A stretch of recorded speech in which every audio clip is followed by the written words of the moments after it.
produtivo de argamassa, ele sempre vai estar atrelado à metragem quadrada da superfície a ser revestida, ao processo produtivo para revestimento da superfície, como nesse exemplo abaixo que eu deixo para vocês, considerando sempre a espessura de cada um dos revestimentos. Então, por exemplo, lá eu tenho parede. A parede vai ser um bloco de concreto, sei lá, de cerâmico, enfim, o chapisco, o emboço e aí o revestimento cerâmico. Ou o bloco, o chapisco e o reboco com pintura. Então, vai depender da sequência produtiva para você também fazer esse quantitativo, para você fazer a consideração correta. Se por um caso ou outro você está considerando ali que todas as paredes vão ser reboco, mas não, chega na obra, algumas paredes vão ser gesso. Opa, daí vai dar uma boa diferença. Então, você tem que saber, além assim da metragem quadrada da parede, que isso é o mais básico, é a nossa primeira referência, tem que entender o processo produtivo, tá? Existe uma grande dúvida relacionada ao que é chapisco, emboço, reboco e massa única. E isso gera muita confusão no levantamento de quantitativo e nas considerações do orçamento. Então, presta atenção nisso, tá? O que é o chapisco? Por definição, vamos definir isso aqui uma vez na vida, tá? O chapisco, ele tem a função de dar a aderência do emboço ao bloco. Então, pensa, você tem o bloco, você vai vir chapiscado, né? Chapisca, e daí vem o emboço. A função é que o chapisco, ele é aquele que fica cheio de textura, né? Com relevos e tal. E aquilo ali é que dá a aderência do bloco, a parede do bloco, no emboço, que vai ter ali seus 2 centímetros, tá? Então, tem um certo peso e para ele conseguir se fixar mesmo, vai precisar do chapisco. Existem vídeos rolando aí na internet relacionado a você furar o bloco para não precisar usar chapisco. Não é aplicável, tá? Não tá na norma, não existe nenhuma referência em relação a isso, então não considere nunca isso. Sempre considera fazer o chapisco, não tem essa de ficar furando o bloco para não fazer chapisco, tem que fazer chapisco, tá? Aí a gente tem também o emboço. O que é o emboço? A função do emboço, o objetivo dele é regularizar a superfície. Então, pensa numa parede de bloco. Quando você assenta essa parede, passa a massa, tem as juntas, né? Tudo isso aí faz com que a parede ela tenha uma certa irregularidade, que se a gente não equalizar ela, não nivelar ela, talvez quando você coloque o revestimento espelhe essa falta de nivelamento. Aí é por isso que a gente faz emboço, porque o emboço vem para regularizar. Então, só que assim, ele é uma camada intermediária, tá? Porque ele prepara a parede para a gente fazer um assentamento de revestimento cerâmico ou prepara a parede para a gente fazer pintura. Então, ele é intermediário, a função dele é só regularizar. E qual que é a diferença do emboço com o reboco? O reboco é a função de acabamento. Então, ele vai vir em cima do emboço com a função de acabar.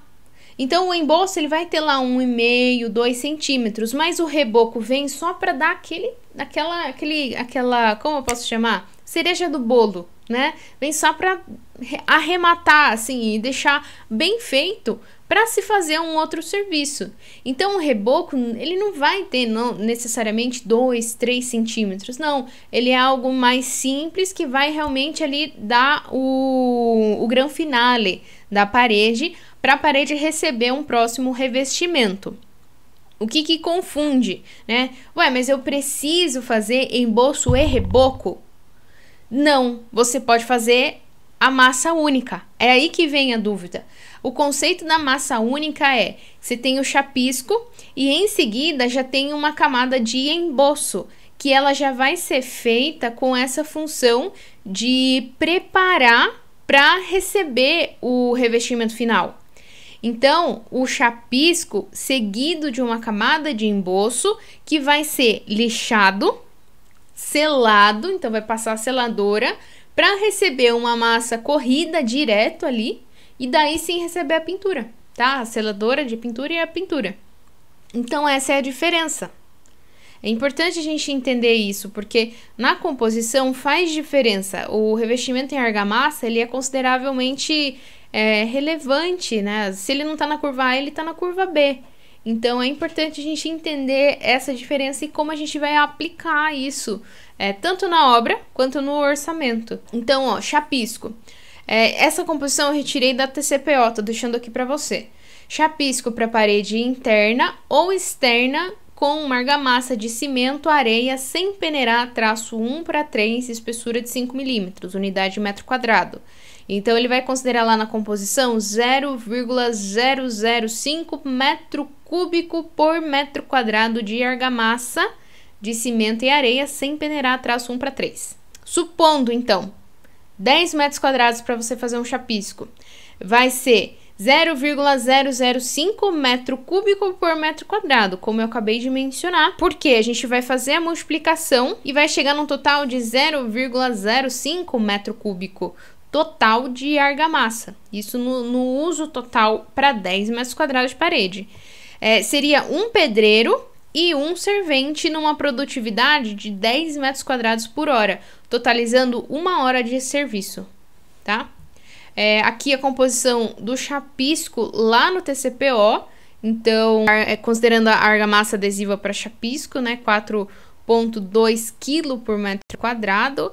Aqui a composição, outra composição de chapisco, já desse de traço de 1:3, considerando ele pronto ou considerando a produção desse insumo no canteiro. Aqui a composição do emboço, tá? Com cal hidratada e areia sem peneirar. Aqui a composição do emboço também de 20 milímetros, tanto para ela pronta quanto para a produção desse insumo. E a massa única, tá? A massa única também vai estar aí com espessura de 10 milímetros. Reboco, então a composição do reboco e a composição de concreto. Concreto é um outro assunto, tá? Que já é um pouco diferente, porque o concreto a gente vai usar para fundação, para superestrutura. E aí, o concreto tem duas formas. Se a gente for considerar desde as obras residenciais pequenas até as grandes, a gente tem o concreto rodado em obra e a gente tem o concreto usinado. Se ele for rodado em obra, você precisa considerar areia, brita, cimento, considerar a betoneira, considerar todos esses consumos, tá? Fora a mão de obra para bater esse concreto. A mão de obra para bater o concreto, a mão de obra para lançar o concreto, a mão de obra para adensar o concreto, tá?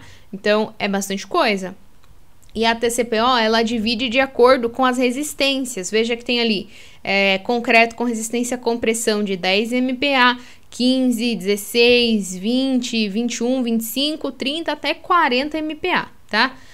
Bom, então assim, se você for usar o concreto rodado em obra, você tem aí esses consumos para você aí salvos na tua tela já, de acordo com a resistência à compressão. Mas e se for o usinado? Concreto pronto, comprado, se venha lá a betoneira para descarregar na tua obra. Quando a composição for para concreto usinado, você vai considerar o volume de concreto.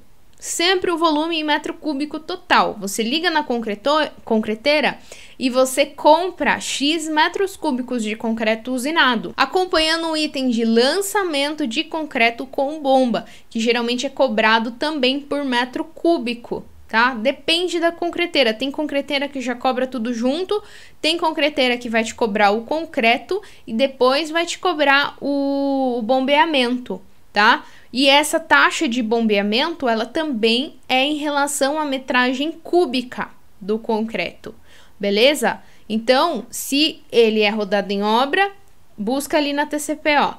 Se ele for usinado, você vai quantificar o volume de concreto e vai fazer uma cotação desse valor do metro cúbico de concreto, vai considerar no orçamento e vai ainda verificar em questão da logística de obra.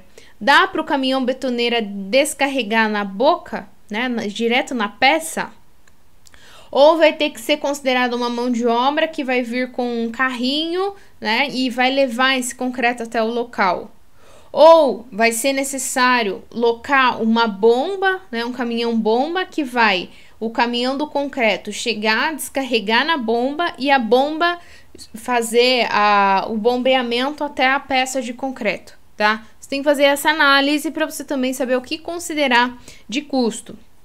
Bom, espero que tenha ficado claro para você esses conceitos. Se você ficou com alguma dúvida, lança nos comentários